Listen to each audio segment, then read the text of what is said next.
Assalamualaikum warahmatullahi wabarakatuh. Selamat datang kawan-kawan semuanya di channel Ngobrol Horor. Ngobor ya, channel Ngobor.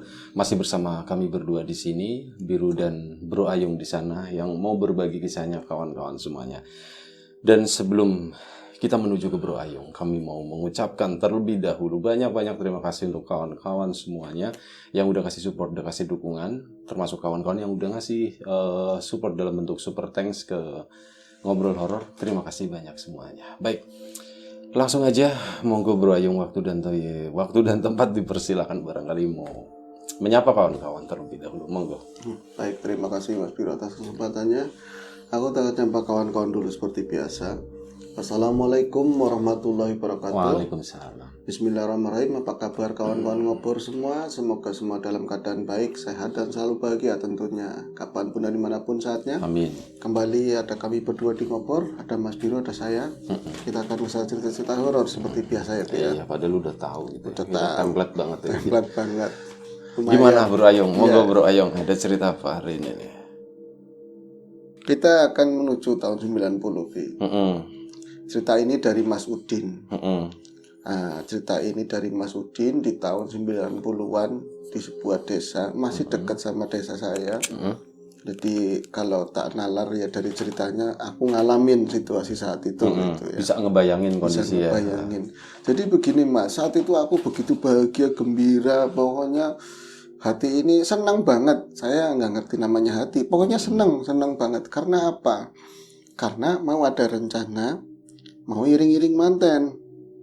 Iring-iring manten itu ini ya pikniknya temantennya. Jadi di adat sana Bi, dulu sekarang udah bergeser jadi enggak. Kalau misalnya habis ijab kabul, udah jajaran malamnya atau siang jajaran, besok harinya itu ada cara tambahan. Si temanten tadi mengajak warga sekitar untuk piknik ke daerah tertentu. Kayak gitu. Iya. Dan itu sebuah ini euforianya sangat keren banget buat anak-anak gitu loh, walaupun bukan keluarga.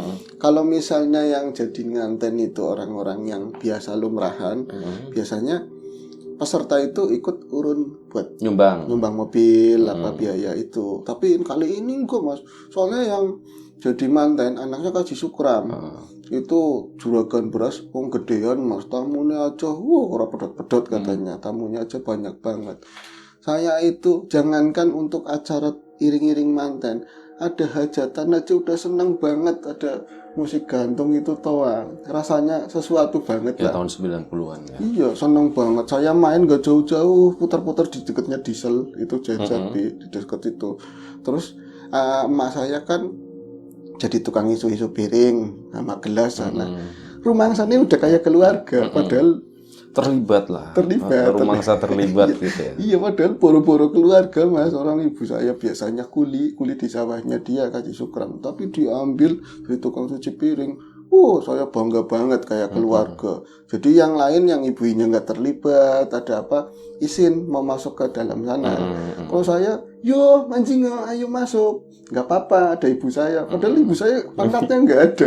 Cuman menurut Udinnya keren banget. Saya wira-wiri Mas ke sana, terus nanti kan ibu-ibu baik ya, apalagi istrinya Pak Haji. Kau gawe jajan, jalabia bawa apa bawa, sekarang penuh. Ibu saya yang nggak bombong Mas, marah-marah terus. Padahal saya sekarang tak pikir-pikir, malu-maluin banget. Kalau dulu itu bangga, Nah, ibu saya pantasan marah, bener malu-maluin orang bukan siapa-siapa. Itu pun kali pertama saya masuk rumahnya Kaji Sukram, itu pun di bagian belakang. Udah bangganya udah luar biasa banget. Saya itu jam itu kayak keluarganya Kaji Sukram, diharu-harui loh, disapa sama Kaji Sukram, sama ininya, kayaknya keluarga banget, padahal enggak sama sekali kalau sekarang dipikir-pikir. Malam itu kan acara lagi nikahannya ya ijab kabul. Saya seneng banyak berkat, nasi juga biasanya lauknya wagu. Ini sekarang kan karena ngerewangi jadi dapat jatah lawuh dari ibu gitu. Lah banget. Malamnya nggak bisa tidur Mas saya. Sih bisa aneh saya bilang. Saya mikiri besok nanti buat iring-iring manten. Bajunya pakai apa? Masa nggak celana SD? Jenengan kelas berapa? Kelas 6. Gede sendiri Mas sebenarnya. Tapi ya saya senang. Nanya ngeduk berapa tahun gitu. kayaknya ngendok. Kayaknya ngendok 3 Kalau tahun. dari cara ngobrolnya ngendok dia. Harusnya udah kelas 3 SMP gitu. Kayaknya paling gede sendiri. Orang ibu saya aja ngomong kaplok ya kayak gitu. Kalau wirawiri terus lu jangan wirawiri. Buat si Udin kan kayaknya bangga, buat ibunya kan malu. Aib. Aib. Ya, seperti itu. Akhirnya malam saya nggak bisa tidur. Saya kan bakalan bolos. Itu ada teman-teman tetangga juga kan mau ikut juga. Nah enaknya kita gratis. Soalnya Kasih Syukran punya duit. Masalah mobil nanti kan diumumin. Yang mau ikut iring-iring, ibu didaftar satu-satu, Bi. Loh saya kalau misalnya besok telat bangun pagi nanti saya ditinggal. Padahal ditinggal atau enggak ada pentingnya. Tapi dia seperti keluarga gitu loh. Nanti nggak enak sama Pak Haji. Alah, Udin bilang, besok paginya saya bangun, bapak ngomong, sekolah Udin, kayak gitu. Mau, enggak, saya mau ikut iring-iringan. Anak-anak yang lain juga bolos semuanya. Saya, gegap gempita banget lah waktu itu. Kerasaknya gawat Din, kerasaknya suruh dibawa, nanti muntah Bi, soalnya. Padahal kan saya enggak, waktu itu udah mendingan Mas. Berarti masih agak muntah Mas Udin. Lagi iring-iringan 2 bulan lalu saya muntah parah. Ibu muntah sih pakai minyak kayak basal remasen. Jadi saya ikut muntah. Kalau itu saya pikir juga nggak muntah. Akhirnya muntah juga. Teman-teman muntah, ibu-ibu muntah semuanya. Nah terus acaranya gimana? Seremnya mana ini horor saya bilang. Seremnya ada mbak-mbak itu randa Bi, janda lah ya, janda cantik namanya Rohani. Dia itu ribet sendiri, jadi kan dikumpulin, namanya orang kan begitu ya, nanti berangkat jam 8 baru kumpul 1-2, saya udah gregetan banget, pipis saja tak tahan-tahan ya, pas ibu udah keluar kan orang-orang mulai pada ngumpul, yang disit katanya, pipis dulu, nanti di mobil ngerepotin. Nguyuh orang bisa mak ning mobil, nggak bisa nguyuh di mobil, ya nggak bisa kalau kencing di mobil. Saya nggak keluar, wis nervous men sih, udah daripada nanti ketinggal. Soalnya mobil udah begini bingung kayak gitu. Nah ini ada ribet banget. Janda namanya Rohani tetangga saya. Orangnya memang cantik Mas, tapi ribetnya apa? Dia itu ternyata waktu itu lagi datang bulan. Tahun 90 udah ditemukan pembalut belum itu? Nggak tahu. Soalnya di saat itu saya masih sering melihat tetangga kalau lagi dapat itu di sininya kopior.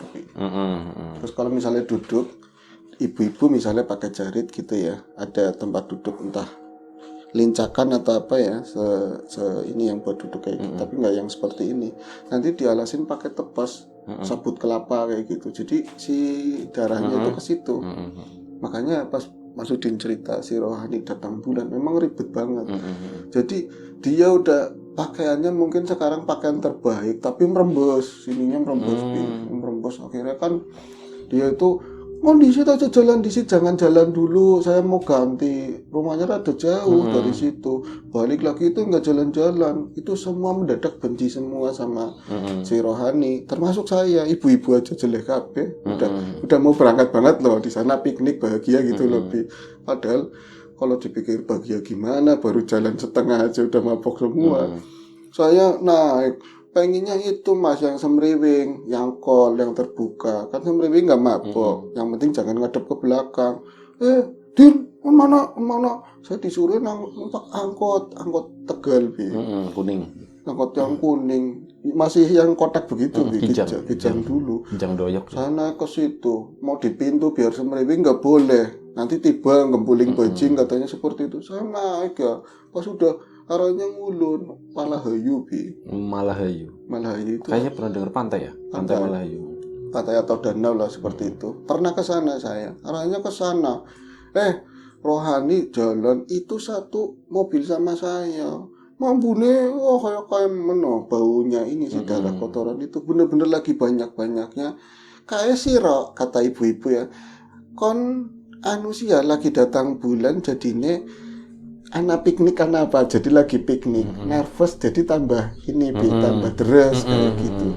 Saya pengertiannya sekarang begitu Mas. Kalau dulu mana ngerti, yang jelas baunya nggak enak, cakep-cakep begitu, kayak mau nangis. Jadi ada ibu-ibu, alah Royal, Rosa Melu ada yang begitu, yang nggak suka. Intinya nggak diterima lah. Nggak diterima di dalam ini. Mobilnya ada berapa Mas? Pitu Mas, pitu. Jadi ke sana rak-rakan. Bener. saya kan di sampingnya rohani, seberangnya di seberangnya ini malah ibu saya adanya di depan yang call. Soalnya dia bawa jajan sih. Nah di situ mulai bau remason. Sekarang masih keluar sih. Remason kan nggak Balsem enak. lah ya, Balsem itu, balsem ini pada mabuk. Plastik mulai dikeluarin apa. Wah saya enak banget. Saya minggir-minggir ke pintu dimarahin sama supir. Kok tiba royal gitu. Saya mabuk juga. Jadi kan mabuk mas. Sampai sana ke pantai. Bukannya kita piknik. Ya kalau orang-orang yang biasa ada foto-foto yang foto kamera bener-bener dulu, bukannya HP kan. Pada foto pada seneng, kita pada ngample di warung di Twitter. Lemas ini. Ada lemas, ada mas horornya. Engkau mas tenang baik katanya, tenang aja ada horornya. Nah saya nggak tahu kejadiannya, pokoknya namanya anak kecil itu main ke sana itu mainan kerang, mainan apa aja lah, pasir-pasiran kayak gitu, terus jajan sebanyak-banyaknya, orang dapat duit dikasih sama Kak Jini buat jajan sono. Pak ikut lah. Saya itu tahu saya pikirkan berarti jam 12 setengah 1 lah, habis duhur itu udah sampai di sana. Itu mau nyampe sore, tahu jam 3 udah pada pulang. Rohani kelojotan. Si tadi ya tante apa ikutnya, si Mbak Rohani itu tadi kelojotan. Dia itu mendelik begini mas, mendelik dengal. Ya saya kalau sekarang udah pemuda ya tak raya, tak anuin. Itu bapak semua nulungin pada berantem sendiri-sendirilah gara-gara nulungin Rohani, cantik, janda. Jadi motonya mendelik begini, dia itu kesurupan mas. Terus ditambani orang situ, saya pengertiannya dulu kayak gitulah, ditambani orang situ, disembuhin nggak bisa, akhirnya dibawa pulang. Piknik pun berakhir, piknik berakhir, pulangnya mabuk lagi katanya. Tapi ya jadi nggak seru, dan ibu-ibu pada marah semua. Royal sih gara-gara rohani gitu. Tahu-tahu pas kemarin saya tahu ceritanya. Itu kan kita jalan-jalan di area di situ, nggak jauh. Kalau orang-orang mah ada yang main ke air, ada yang mati. Kita mabuk ya cuman duduk-duduk di bawah pohon ngadem gitu kan. Rohani itu jalan-jalan, memang saya lihat Mbak Rohani itu sama ibu-ibu yang lain itu jalan-jalan ke sana. Cuman saya memang sempat lihat, cici nemen sing jorok, kata Bu Rohani juga, tutupi. Jadi kalau jalan yang lain suruh nutupin, soalnya sininya kepoh, basah darah kayak gitu. Nah, kata emak saya, kata ibu saya juga nggak ngeliat langsung orang, dia nggak jalan-jalan bareng sama Rohani sih, dia itu melipir di dekat pantai, terus akhirnya kebelet pipis. Itu ibunya Mas Udin. Iya, kata ibunya Mas Udin. Yang kebelet pipis siapanya? Rohani kebelet pipis, terus latih menang, nggak enak banget. Dia bawa celana dalam yang lain, tapi nggak pakai pembalut, terus wis ya tenggoni tungguin kalian di situ. Dia itu rada turun. Dulu aku nggak ngerti deskripsinya sih, yang jelas pernah ke sana tapi di tempat rame tok. Nah dia itu rada daerah sing agak turun, ada pohon-pohonan di situlah. Terus nuntasin hajatnya kencingnya di situ, di pohon-pohonan itu, rungsep lah, banyak semak-semak kayak gitu. Terus kan udah sembuh kan cerita ya Rohani. Dia itu akhirnya celana dalamnya yang penuh darah itu diuntel-untel, ganti sama kan yang bawa baru. Air mineral buat cebok, pakai yang baru. Nah celana dalam ini dilemparin ke semak-semak yang belakangnya dia lagi. Itu perangasannya ada bapak-bapak, berarti pas dia ngelempar itu, wong tadi katanya kayak kelihatannya sepi, nggak ada orang belas, apa wong mancing, apa orang apa. Ya Allah maaf kayak gitu. Dia sampai nggak ada suara dia ngomong marah atau gimana, yang jelas langsung turun kayak gini doang, bingung selep lagi di semak-semak itu. Rohani kan penasaran. Nah dia nyariin turun, ya Allah saya nggak enak banget, tipu kepalanya orang pakainya kayak gitu, dicariin nggak ketemu.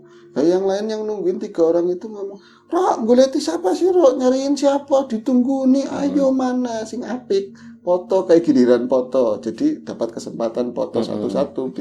Akhirnya wah nih saya tadi yuk buang ini kayak nimpuk hura-hura katanya, nanti kena sambet atau apa kayak gitu. Akhirnya lagi dipoto gitu, lagi dipoto. Saya nggak ada bukti fotonya kayak apa. Di foto itu pun ada, Jadi Rohani itu sesi foto bersama temennya gitu ya. Setelah tadi buang hajat, Giliran dapat foto, dia itu langsung kelojotan di situ. Oh, Jegrek, begitu kelojotan. sekali foto langsung Dan gitu. fotonya kata Mas Udin dulu ada, tapi sekarang nggak nyimpan siapa atau udah rusak. Ada bayangan orang di belakangnya hitam, kayak seorang laki. Ya terang banget Mas, cuman dia cuma hitam doang. Akhirnya pulang ke rumah itu gara-gara kejadian itu kan udah. Taunya berarti setelah pulang ya, karena harus dicetak dulu itu kan waktu itu. Iya, tahunnya pas kemarian, pas kemarian. Nah itu sampai di rumah masih belum juga sembuh. Tadinya kalau di jalan anteng, pas di rumah itu ini apa kelojotan kayak gitulah nggak jelas. Kerasukan. Kerasukan dipanggilin sama Ustadz sama Kiai setempat di daerah saya. Itu katanya apa masalahnya sembarangan anak ini. Saya itu penunggu sana, nggak terima masa sih ada orang tua ditimpuk pakai darah kayak gitu kotor. Boya di tempat yang lain kan ada tempat yang buat kencing, ada WC-nya kayak gitu. Kenapa di situ itu nggak terima? Jadi ada negosiasi. Nah saya pikir udah selesai. Tahu-tahu kan rumahnya itu berapa rumah dari rumah saya. Setiap kalau habis maghrib setelah hari itu pasti rohani seperti itu, kesurupan tapi nggak terlalu parah lah.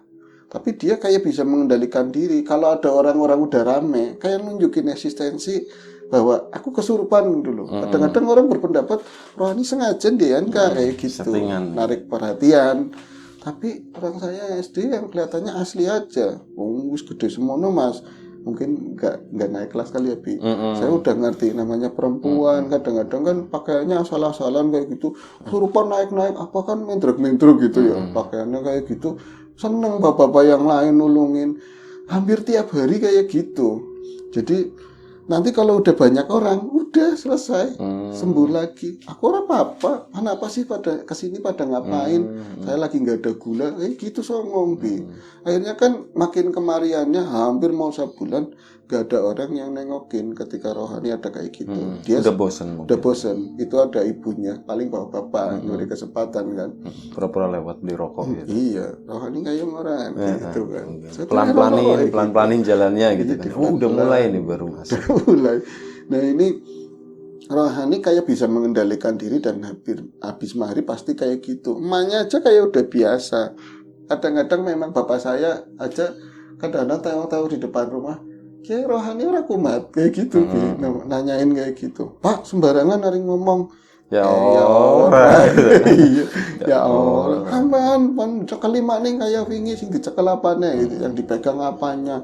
Orang surupan dipegang-pegang buat rayahan, buat rebutan. Ya ora kayak gitu. Sakenane. Nah, ini ada kejadian yang dialami sama rohani. Ya, saya kan cuma bisa cerita, anak kecil kan katanya kalau udah kesini. Jadi waktu itu ada hajatan lain. Memang lagi hari-harinya banyak hajatan, tapi udah sebulan itu rohani mau ikut kondangan sama ibu-ibu yang lain. Mau ikut bareng kata si ibu-ibu yang lain. Itu kan acaranya malam. Dan habis maghrib itu jejeran Bi. Dan pokoknya sampai sana ya deket sih, masih tetanggaan, cuman kan beda kampung gitu doang. Rohani takutnya di sana nanti kesurupan. Kalau ikut kondangan siang atau misalnya sore, ya ora Bi kudu harus. Aku orang lain, aku lo misalnya nanti siang kan gak ada temennya izin lah apa, saya kan janda ada yang godain banyak kayak gitulah reka-reka Bi. Akhirnya apa? Habis maghrib bener-bener jalan ke sana ke tempat kondangan. Salam-salaman Mas di situ. Mas Udin ke sana juga. Iya Mas. Ibunya ngewangi di belakang. Enggak katanya. Ibunya nggak ngewangi, tapi ya kayak hajatan saya. Yeah. Maghrib saya udah ke sana, kon belajar. Saya pura-pura belajar. Jadi itu sama teman-teman di sana juga rame sih Mas. Banyak orang tadi ini. Din, ini. Ya jajan gitu. Nungguin gitu. Iya. Anak sekarang banyak yang songong. Anak dulu itu cuman disaka begitu, dan pas kayak gini melas banget. Gitu ya. Udah kode. Kadang jajan yang kuping gajah kan bundar begini. Saya makan itu muter begitu sama ininya. Dilama-lamain biar nggak cepet habis, ditawarin lagi. Terus saya ngeliat, rohani, ada rohani, ada ini. Tin, kon lagi apa nih? Kamu lagi ngapa di sini? Ora, gitu. Tahu lagi salam-salaman. itu kan di dalam. Dan orang sekarang kalau misalnya ada daerahku sekarang itu ya ada mantenan, jarang orang lihat nonton itu nggak ada, kecuali mungkin tamu sama ya. saudara ya. Kalau dulu itu ditonton banyak orang gitu, saya nonton di jendela begini, ya itu pas lagi jatahnya rohani itu salaman di situ, wah kelojotan mas, bener-bener kelojotan.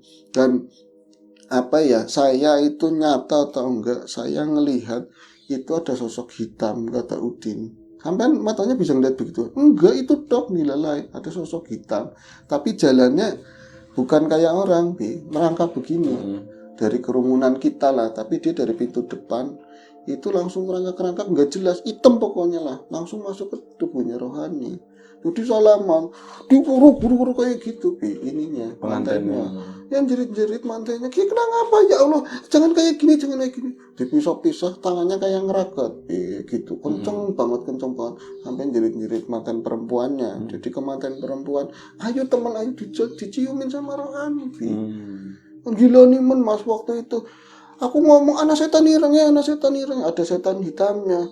Lihat yang nempel sama saya, ini mitos atau enggak ya? Saya kan debet-debetan sama teman-teman yang satu tangga sama saya, itu melihat semua. Tapi orang yang lain tuh nggak ada yang lihat. Iya om, mana anak setannya mancing masuk ke dalam itu rohani, masih dikuru-kuru kayak gini, sampai dipisahin orang banyak, nggak bisa katanya.